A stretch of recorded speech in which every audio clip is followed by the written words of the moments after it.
янз бүрийн пост хийж нийгмийг эмх замбраагүй байдалд оруулж төрийн ажлыг одоо ингэж жанхууруулдаг байдлаа одоо таслан зогсоохыг би шаардаж байна. За миний бие бол энэ төр түмнээс алдагдсан стратегийн орд газруудын 34-өөс 50%-ийг үндэсний баялагын санд эргүүл авч баялагтай эзэн Монгол хүн бүр дүр өгөөжийг нь хүртэх ийм одоо бас даалгавартай ажлын хэсгийг бас ахалж ажиллаж байгааг та бүхэн мэдж байгаа.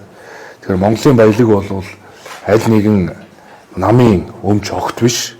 Монголын баялаг бол хин нэгэн улс төрчинч гэдэг юм уу, хувийн хөрөнгө бол одоо хэрхэвч биш. Зэс, нүүрс, уран, газрын ховор элемент, жонш, төмөр, алт, мөнгө бүгдээр л бас Монголын баялаг. За үүнд бол төөрөг нуурч бай, ухаан удагч бай, овоо толгой, уул, овоолго бүгд л одоо Монголын баялаг. Байгалийн баялагийг хэн нэгэн бүтээгээгүй. Тийм учраас энэ байгалийн баялагта ард түмэн бол бас эзэн байх, баялагын сангаараа дамжуулж эрүүл мэнд орон сууц боловсролдоо зарцуулах ийм одоо хууль эрх зүйн орчныг бас бид бүрдүүлсэн улс. Аль намын хэн эзэмшсэн байх нь энд бол огт хамаагүй. Тэгэхээр авах ёстой хуулийн дагуу бид нар бол нуураач авна, худгаач авна, овоогооч авна, толгоогооч авна, овоолгооч авах ёстой. Энэ бол үндэсний баялагын сангийн хууль, ашигт малтмлын хуулиар одоо бүрдүүлсэн эрх зүй орчин. Тэгэхээр хэлэлцээрүүдийг хийн. Стратегийн орд бол одоо нийтдээ 2007 оны тогтоол дээр бол 39 стратеги орд байсан. Зөвхөн нэг ордыг нь ярихдаа эндээс олон асуудал гарч ирж байгааг та бүхэн харж байгаа. Тийм учраас одоо due diligence буюу одоо бид нар хяналт шинжилгээ хийх ёстой. Санхүүгийн хуулийн багууд ажиллаж хийж бид ирээдүйд өөр биш одоо өв үлдээхийн тулд үүн дээр одоо нэлээд анхааралтай ажиллах ёстой гэдгийг бас хэлье. За Монголын баялагаар өнгөрсөн хугацаанд бол муур хулган шиг тоглож байгаа ийм үйлдэлүүд дахин давтагдах юм бол Монголын хууль дуудах ёстой.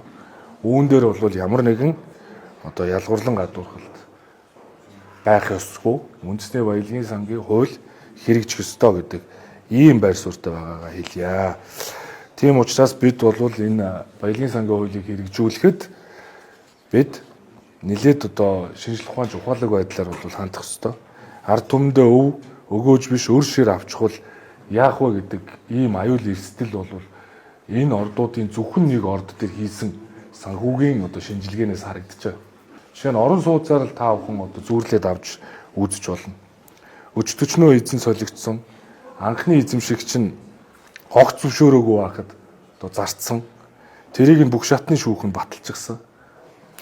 Ордер гэрчилгээ нь олдохгүй гадна дотны банк ламбард нь тавьсан асар өндөр үнээр зарсан атлаа мөнгө нь алга болсон. Эцэст нь ямар ч үнэгүй болоод Монголд одоо буцаагаад оруулаад ирсэн. Ийм хил хамтаа ийм учир хөтөлөг орон байрыг ямар ч хүн нүдэ анаад авдаггүй шүү дээ. Тэр байтугай зугнаа тэрийг машин тэрийг авахд хүртэл хүн будагтай байна уу, замасктай байна уу, хэр эдэлж хэргэлсэн байна уу гэдгийг нь өөрөө шалгаад тогтоодогтол яг адилхан. Тийм учраас санхүүгийн болон хуулийн шинжилгээ тэр due diligence хийж энэ асуудлыг бол ухаалгаар шийдэх ёстой гэж хэлмээр байна. За сүүлийн үед намайг ганцхан одоо төрөг нуурын ордтол одоо зууралдаад байна гэдэг ийм сошиалор хэвлэл мэдээлэл хэрэгслэр янз бүрийн мэдээллүүд явуулж байлаа. За би бол үндэсний баялагын сангийн хуулийг хэрэгжүүлэх ажлын хэсгийг ахлагч. Үүн дээр ямар нэгэн одоо ялгсан эсвэл одоо хэн төрийн тэргүүн байсан, хэн ямар том компани захирлыг хэн хэнтэйгээ одоо хамаарал бүхэн гэдгийг нь ялгаж салгах шаардлага огт баг. Ижилтийг шаардж байгаа. Төрийн тэргүүн байсан хүн баялагын эзэд монголчууд гэж өөрөө одоо хоолоогоо сөөдөл ярьдаг атлаа.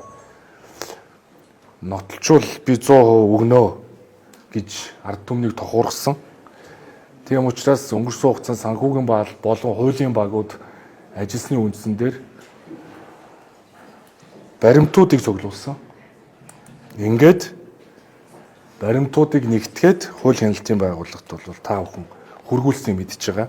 Харин өнөөдөр авсан мэдээллээр улсын ерөнхий прокурорын шийдвэрээр авилгатай тэмцэх газар цагдаа прокурорын хамтарсан өргөн бүрэлдэхүүнтэй ажлын хэсэг байгуулагдан ажилдаа орсон гэдэг ийм мэдээллийг бол прокурорын байгууллагаас өглөө. Тэгэхээр прокурорын байгууллага бол хэргийн харьяаллыг тогтоохдоо цагдаач бай, тагнуулч бай, одоо бусад хуулийн байгууллагуудыг нэгтгээд ингээ ажлын хэсэг байгуулдаг.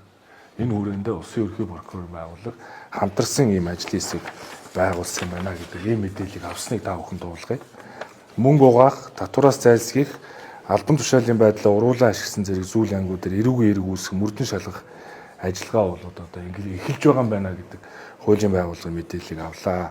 За ингээд ажлаа хийгээд явж байхад хүний одоо алдар нэр хүндэд одоо янз бүрийн байдлаар халддаг, занал хэлдэг үйлдэлүүд бол одоо их гарч байгаа. А гэхдээ энэ дээр бол цуцаадох, мохоодох шаардлага бол огт байхгүй. Би энэ уул уурхайн салбарт ямар ч ашиг сонирхлыг зөрчил байхгүй. Тийм учраас баялагын сангийн хуулийн хэрэгжилтийг хангах ажлын хэсгийг ахалж байгаагийн хуваар хэн нэгнээс тийм айж агшаад байх шаардлага огт байхгүй гэдгийг бас тэр нөхдүүдэд бас хэлье. Тийм учраас одоо янз бүрийн пост хийж нийгмийг эмх замбраагүй байдалд оруулж төрийн ажлыг одоо ингэж жанхууруулдаг байдлаа одоо таслан зогсоохыг би шаардаж байна. Тэгж бичлээгээд учрал тэнд нь одоо агшаад байдаг хүн бас биш ээ. Монгол бол хуультай орн, төртөө орн. Тийм учраас холбогдох одоо шийдвэрүүдийг нь гаргаад явах байлгүй гэж л одоо харж байна.